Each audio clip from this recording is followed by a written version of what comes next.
Ini aksi kriminalitas seakan-akan tidak ada habisnya. Satu tumbuh kemudian tumbuh lagi yang lainnya. Apalagi ini begitu mengerikan karena pembunuhan disertai mutilasi dilakukan di dua tempat yang berbeda, mulai dari eksekusi hingga kemudian tempat persembunyiannya dilakukan oleh sepasang kekasih atau punya hubungan asmara. Ini berkenalan dengan korban lewat aplikasi Tinder. Ini kenapa peristiwa ini kerap kali terjadi? Itu yang akan saya bahas di malam hari ini. Pak Thomas Sonario, selamat malam, sudah hadir di studio TV One. Bahkan juga aparat kepolisian yang sudah mengetahui banyak mengenai kasus ini sudah tersambung di Treskrimum Polda Metro Jaya, Kombes Pol Tubagus Ade Hidayat. Selamat malam Pak Ade. Selamat malam Mbak Caca. Ya Pak Ade, ini bagaimana, apa informasi yang bisa Bapak sampaikan kepada pemirsa, mulai dari olah TKP yang dilakukan, bahkan juga memintai keterangan dari pelaku Pak, apakah benar ini memang karena motif penguasaan ekonomi, seperti apa Pak Ade? Ya, jadi memang orang melakukan satu pembunuhan atau menghilangkan nyawa seseorang pasti diiringi dengan satu motivasi. Nah, dalam perkara yang sekarang ini ada dua fakta. Yang pertama faktanya memang orang itu meninggal dunia, artinya memang dibunuh. Dan yang kedua beberapa barang-barang miliknya dan juga ATM milik daripada korban itu hilang dan diambil oleh yang bersangkutan. Sehingga kedua peristiwa ini motivasinya terlihat nyata bahwa ingin adanya memiliki harta yang dikuasai oleh korban. Itu adalah hasil pemeriksaannya, hasil pemeriksaan dan fakta-fakta yang muncul di dalam penyidikan kali ini Mbak Caca. Pak Ade, diketahui bahwa korban dan salah satu pelaku ini kan berkenalan lewat aplikasi kencan atau Tinder lah istilahnya. Nah sebenarnya pertama kali tercetus untuk menghabisi nyawa korban ini dari siapa duluan Pak? Jadi antara tersangka wanita LAS itu dengan korban memang sudah pernah kenal sebelumnya, tetapi lama tidak berhubungan. Nah kemudian antara dua tersangka yang laki-laki RHW dan juga DAF ini memang mereka adalah pasangan. Kemudian karena memang tidak memiliki pekerjaan yang tetap dan ada kesulitan ekonomi, timbullah motivasi untuk mencari uang. Sehingga kalau ada pertanyaan dari mana ide ini berasal, itu ide mereka berdua yang memang sengaja merencanakan sedemikian rupa aksi ini. Gitu Mbak Caca. Oke Pak, berarti bukan memang mereka adalah sepasang kekasih yang mencari korban untuk dikuasai hartanya, dihabisi nyawanya lewat aplikasi Tinder, atau kebetulan saja, ini bagaimana Pak? Aplikasi Timbel hanyalah sebagai satu sarana untuk berkomunikasi antara satu sama yang lain. Aplikasi ini banyak digunakan oleh orang dan tapi motivasi untuk melakukan kejahatan, aplikasi Timbel digunakan sebagai sarana saja, awalnya untuk saling berkenalan. Dan kemudian timbul ide itu dikarenakan satu motivasi ingin memiliki sesuatu. Nah caranya adalah dilakukan melalui proses tadi pembunuhan itu. TKP pembunuhan itu sebenarnya di mana Pak? Bukan di apartemen Kalibata ya Pak, di tempat lain, bagaimana? Oh bukan, jadi ada beberapa TKP sebetulnya. Yang pertama adalah TKP pertemuan antara korban dengan tersangka wanita LAS dalam satu kafe. Terus kemudian TKP kedua itu adalah di Mansion Pasar Baru. TKP ketiga itu adalah di Kalibata. Kemudian TKP keempat itu adalah peristiwa penangkapan dan perencanaan pemakaman terhadap korban. Jadi kurang lebih ada 4 titik yang akan kita pelajari dan rencana besok untuk memberikan kepastian itu besok rencana akan kita gelar rekonstruksi di 4 titik tersebut. Oke, Pak Ade ditahan dulu karena saya ke Pak Thomas. Pak, melihat ada 4 TKP saat ini menjadi rentetan peristiwa pembunuhan, berarti ini direncanakan Pak? Bagaimana Pak melihat kronologisnya? Iya, sudah pasti, apalagi berdua. Rapi kah Pak? Ya rapi. Hanya kebetulan kan ada yang tahu karena bau itu ya. Tapi pada intinya rapi dan direncanakan. Berarti kalau bisa dikatakan seperti ini menjadi apa? Pembunuh profesional, bukan yang pertama kali untuk mereka. Karena ini kayaknya perencanaannya sudah begitu matang Pak. Nah berkali-kali atau satu kali itu belum tahu ya untuk kasus ini ya. Nah tapi itu memang sudah direncanakan ya. Barangkali dulu kan ada kasus yang di Ramangun itu, karena anak pacaran ya, masih ABG lah gitu ya, si perempuan kan cemburu karena pacaran lagi sama perempuan lain.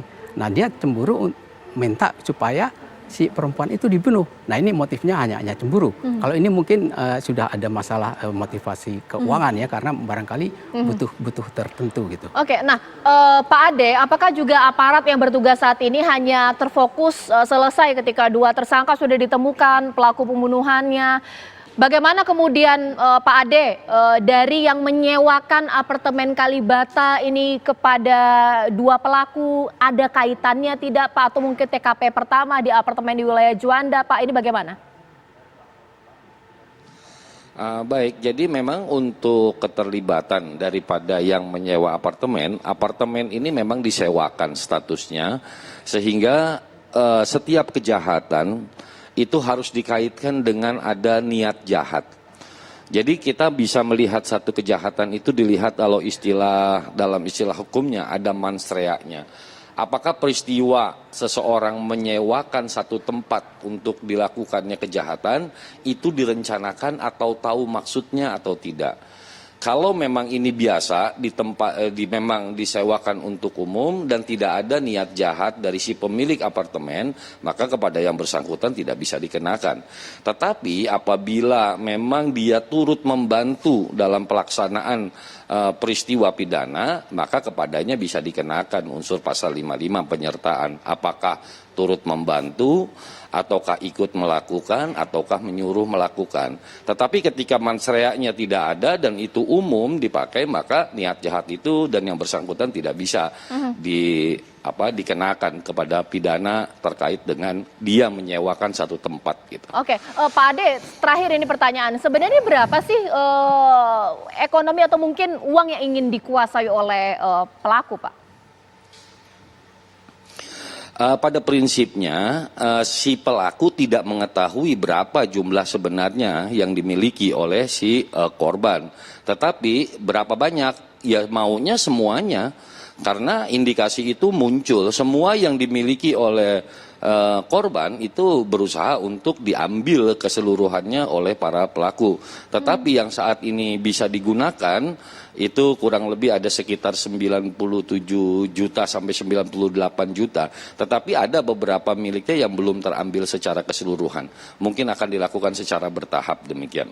Oke, terima kasih Pak Ade, Kombes Pol Tubagus Ade Hidayat, Ditreskrimum Polda Metro Jaya atas waktunya. Nanti saya akan banyak kepada Pak Thomas ya, lagi-lagi nih motif ekonomi menjadi alasan terbesar peristiwa pembunuhan ini kemudian terjadi. Nanti Pak Thomas akan jawab pemirsa karena saya hadirkan kabar terkini untuk Anda berikut ini. Kembali lagi di Apa Kabar Indonesia Malam, ini kita sekarang dalamnya mengenai motif ya Pak ya. Motif ekonomi lagi-lagi menjadi alasan pembunuhan itu kemudian terjadi.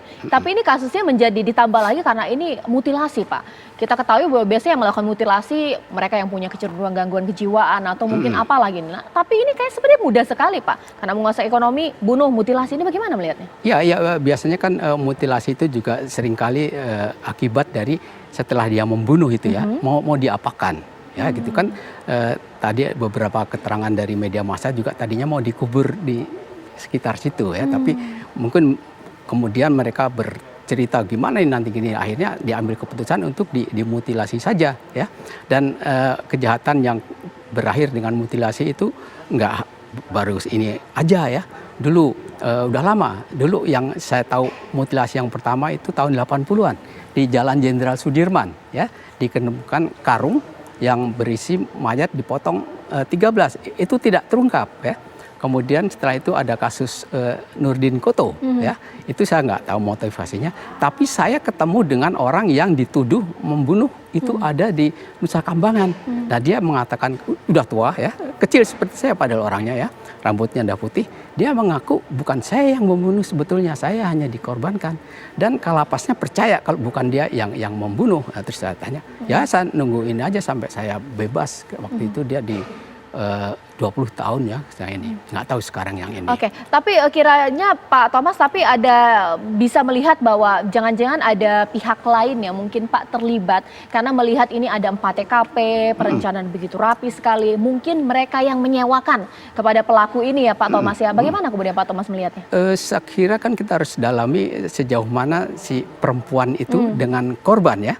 Barangkali orang nggak tahu uang yang ada seberapa, tapi secara barangkali dia menarik atau ini timbul rasa senang itu, dia terbuka saja. Biasanya kan kalau orang suka sama perempuan apa suka terbuka, dia yang tahu berapa jumlahnya yang sesungguhnya. Nah jadi ini nanti keahlian polisi untuk melacak berbagai macam di belakang itu, karena motif itu tidak hanya satu penyebab, ada multi faktor yang harus dicari. Karena ini korban dan juga pelaku ini berkenalan lewat aplikasi kencan Tinder Pak. Sebenarnya seberapa kita harus percaya bahwa orang yang kita kenal lewat media sosial atau apapun bukanlah orang atau memang orang baik-baik atau memang harus bukan orang baik-baik karena ada juga motifnya menguasai ekonomi, ini bagaimana Pak? Ya kita harus waspada ya bahwa kalau kita berkenalan di dalam WA atau sebagainya itu harus curiga, karena sekarang itu sebagai informasi untuk orang yang mau berbuat macam-macam ya, bisa hanya modus Pak. Modus bisa ya, karena sekarang kejahatan itu juga terkait dengan perubahan-perubahan sosial dan sekarang kejahatan yang menggunakan media maya itu kan banyak. Nah ini ada orang yang tahu aku akan menggali seberapa dia punya uang misalnya gitu, kalau dia punya niat. Jadi ini. hanya komplotan, mereka komplotan kemudian menggunakan hubungan personal, tapi untuk sebenarnya untuk merampok atau menguasai ekonomi itu kerap terjadi kota besar Pak? Bisa ya, karena di kota besar ini kan kalau kita mau jujur ya, ada semacam tujuan budaya hidup adalah meraih status sosial ekonomi ya. Ini banyak orang yang sangat mendambakan ekonomi ya, gaya hidup lah gitu. Jadi memang uang itu di kota besar menjadi tujuan ya ini. Nah ada orang yang secara untuk meraih itu terkendala ya. Padahal dia gaya hidupnya ya ingin seperti ini, apartemen ya, itu kan sekarang jadi gaya-gaya hidup orang yang punya uang gitu. Ini yang terjadi, dan sifat-sifat orang kan kota itu individualis, dia seringkali nggak peduli dengan lingkungan, jadi bisa aja mereka dengan mudah menyewa, lalu terjadi pembunuhan ini. Baik, Pak Thomas Sunaryo, terima kasih atas waktunya. Kita harapkan bahwa ini membuat kita lebih hati-hati lagi waspada, dalam hubungan dengan orang, bahwa ternyata jangan-jangan orang yang kita kenal atau baru kita kenal ini punya niat jahat untuk kita ya. Terima Apalagi kasih Pak kalau Thomas. Dia pintar merayu. Betul, betul sekali. Nah pemirsa, ini sesaat lagi saya akan hadirkan informasi, nah ini juga menuai pro dan kontra. Anda pasti tahu ini penerapan protokol kesehatan yang menggunakan masker, ini harus dipasang atau digunakan sebaik mungkin. Karena meskipun Anda berada di dalam mobil sendiri, dibuka sedikit maskernya, langsung diciduk, langsung diberi denda. Sesaat lagi di Apa Kabar Indonesia Malam.